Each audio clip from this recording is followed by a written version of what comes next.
Hello and welcome. Sorry that it's been a while.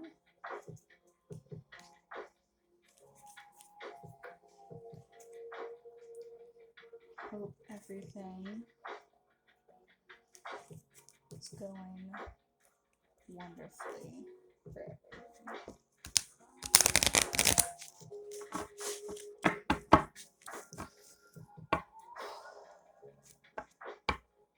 What to expect this week?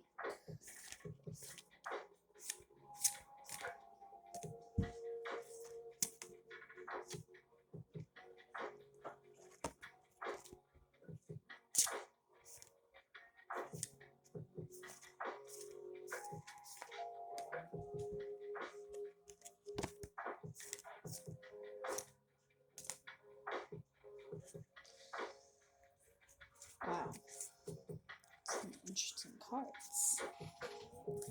See why they wanted me to have the book for this one. We have Revenge. It's very blurry. I'm sorry. But it says Revenge on the bottom there. This could just be things coming full circle this week. Maybe there's a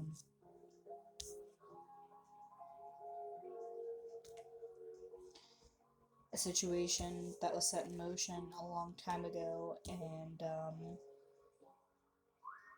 it's just coming back around, you know? And then we have Bride in a Cage. You might feel cornered this week, and that can be a very uncomfortable feeling. But, with the whole Fated to Suffer card also coming out with it, you need to be aware of where your mindset is during this week, whatever situation you find yourself in, or whether it's something that you've been a situation that has affected you for a long period of time. You need to be aware of what emotions you choose to allow to flow and where they're being channeled towards.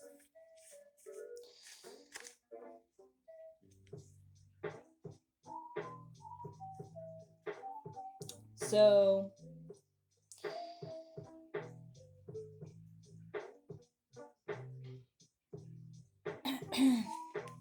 with the Revenge card, it is time to take arms against a sea of troubles, and by opposing, end them.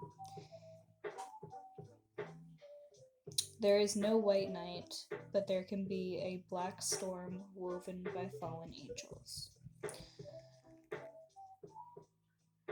What if there was a place where there is no more time for words, no more sense to bargain or negotiate, no more survival instinct to accept fear or ponder consequences? It is a place we can reach at the limit of our abuse, with the last spark of our dignity surging up as a powerful black flame.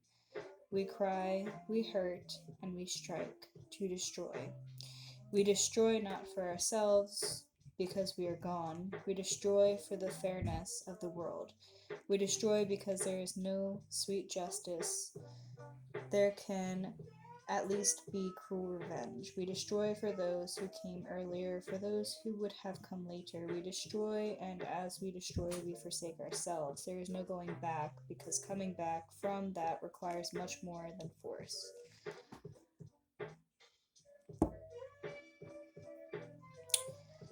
So, really what I see here is more of like a choice. I think that's really what the Revenge card is coming out for. You have a choice to allow yourself to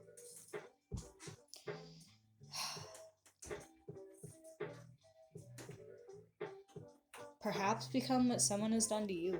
And if someone did that to you, is that really something or someone that you want to become? Just because you were trapped doesn't mean Just because you feel trapped doesn't mean that you are trapped, and just because you feel that revenge is only the only path for you, doesn't mean that it actually is. I think what this really is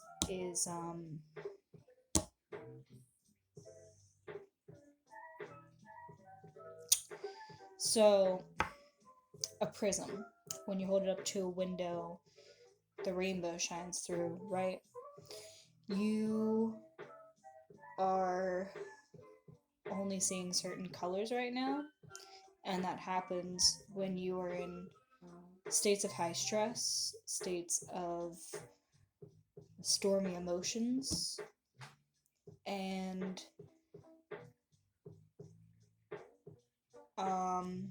I think this week you really need to swim deep within yourself and just take a breather from just like your friend group. Maybe it's a relationship. It could be your work too. Employers can be just as abusive as a relationship, you know?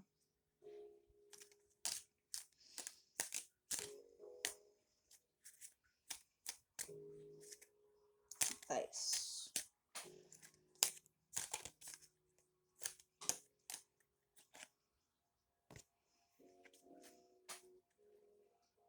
Ah.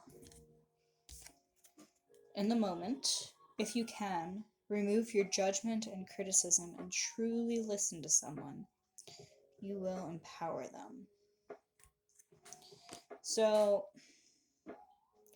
have you ever been in like a high state of emotion and had somebody tell you something, and then like maybe it was like a few days later, even a few hours later, or a few months later, heard them say the same thing? Maybe you were just like, hey, let's talk about this, and they said literally the same thing, and it just, you heard it differently. Um,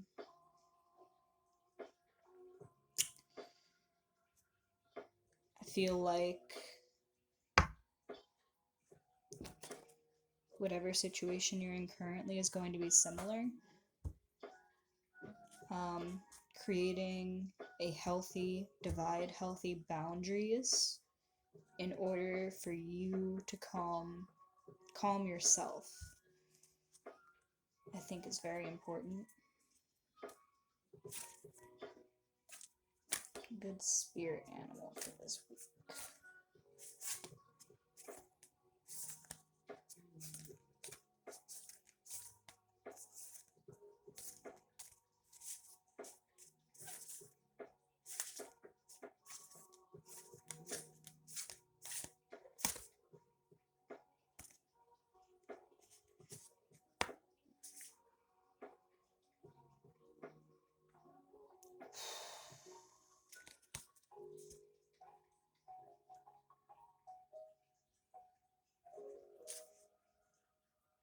That can be a hard thing to do. So we have the manatee, and that is accept the situation as it is rather than fighting to change it.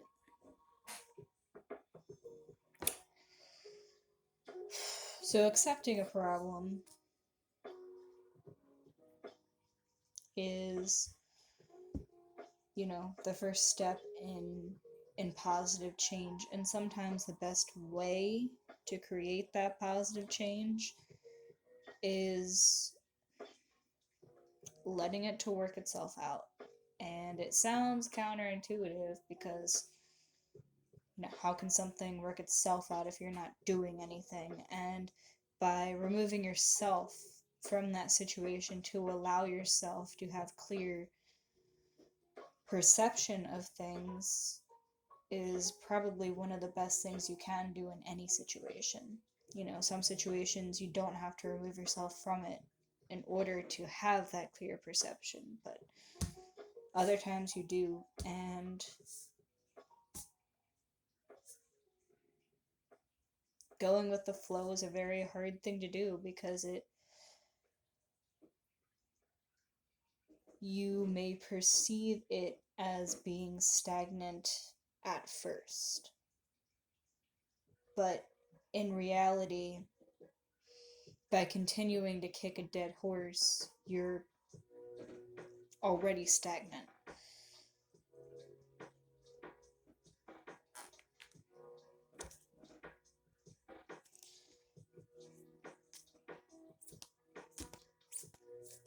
It's motivation.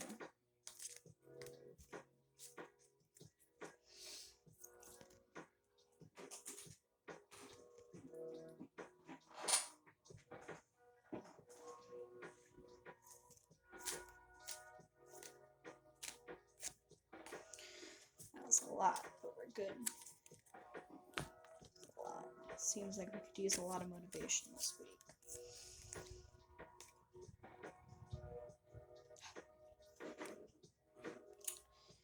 Simply have to put one foot in front of the other and keep going.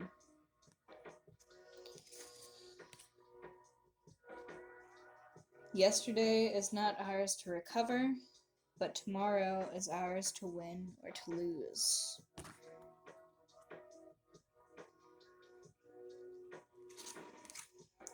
The limit of the possible can only be defined by going beyond them into the impossible.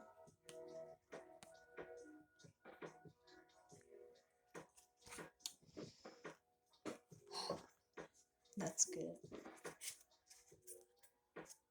One more.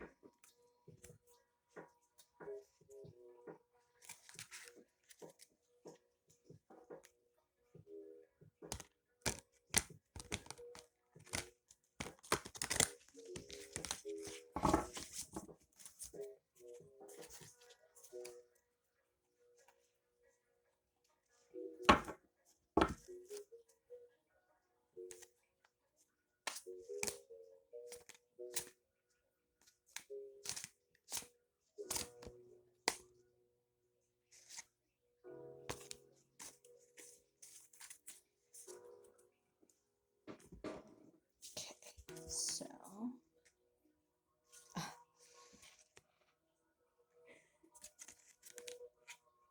you might see a lot of 1, 2, 3, 4, or 5, 6, 7, 8 this week.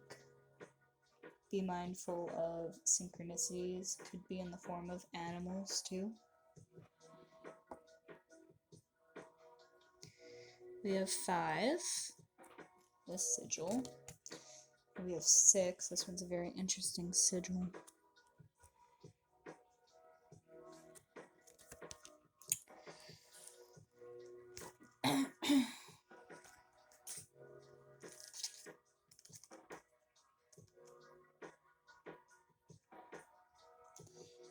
So 5 is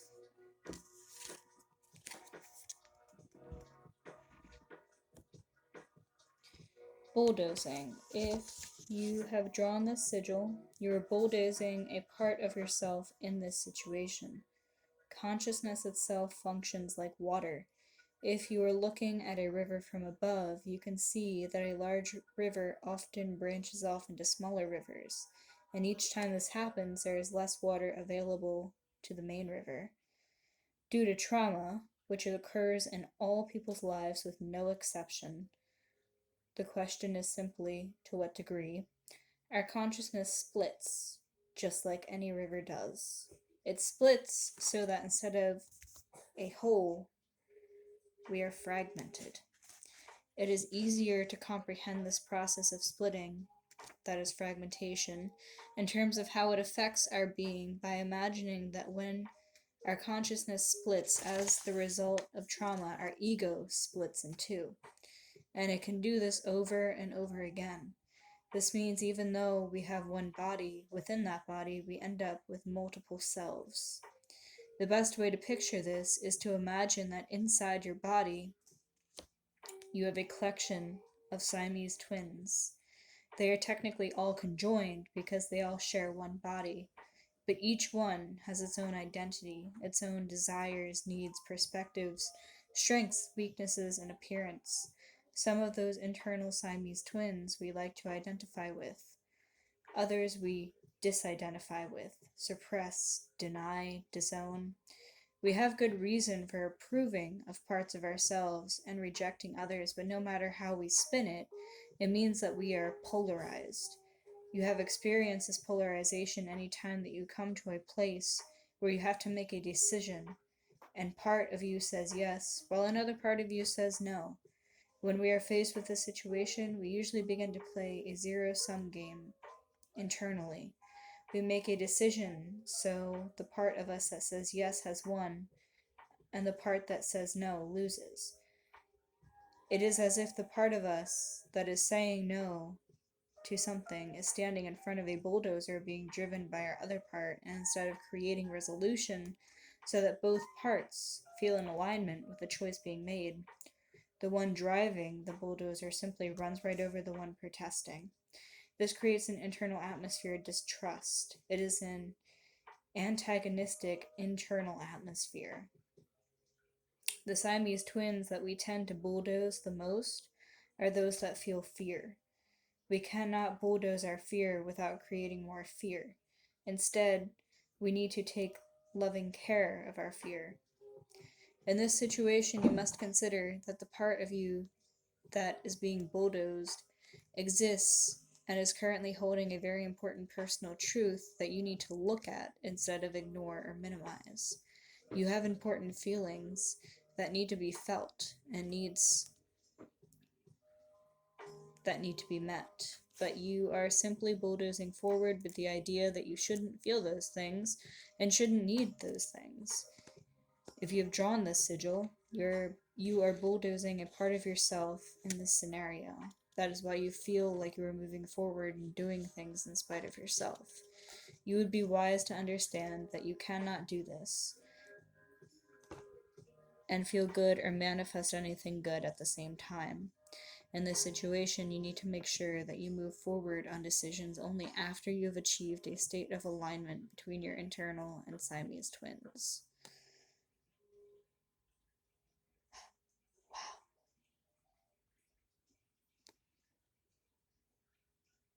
That was a lot. And 6.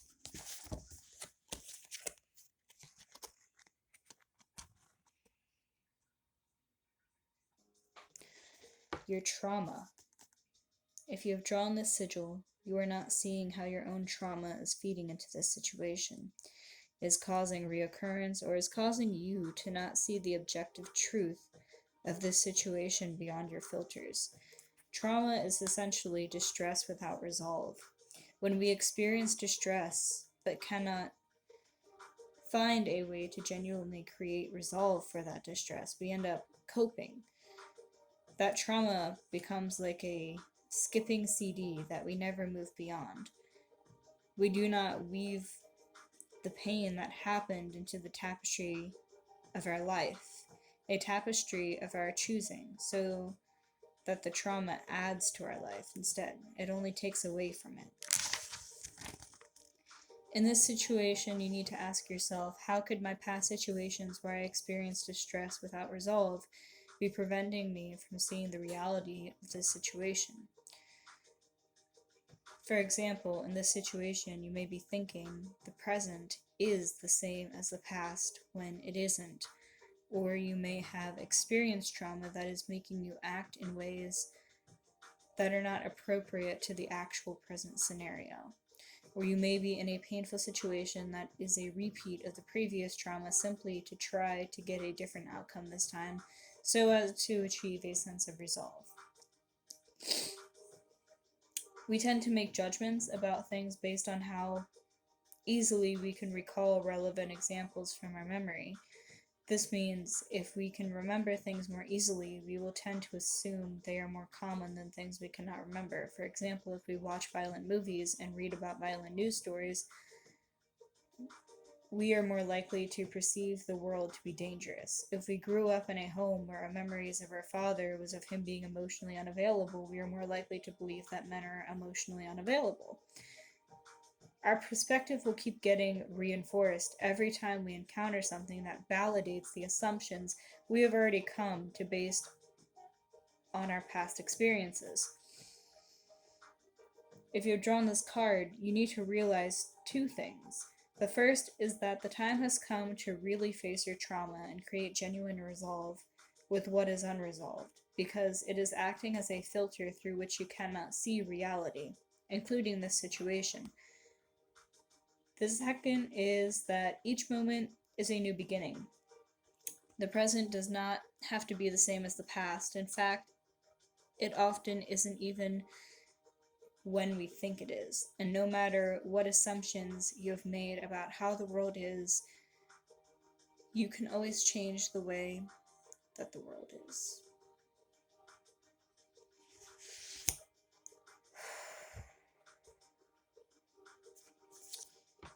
You're not really trapped, you just perceive yourself to be trapped. And only you can free yourself from your past traumas and your current fears. I hope you have a lovely week, and I hope you find victory in your trials.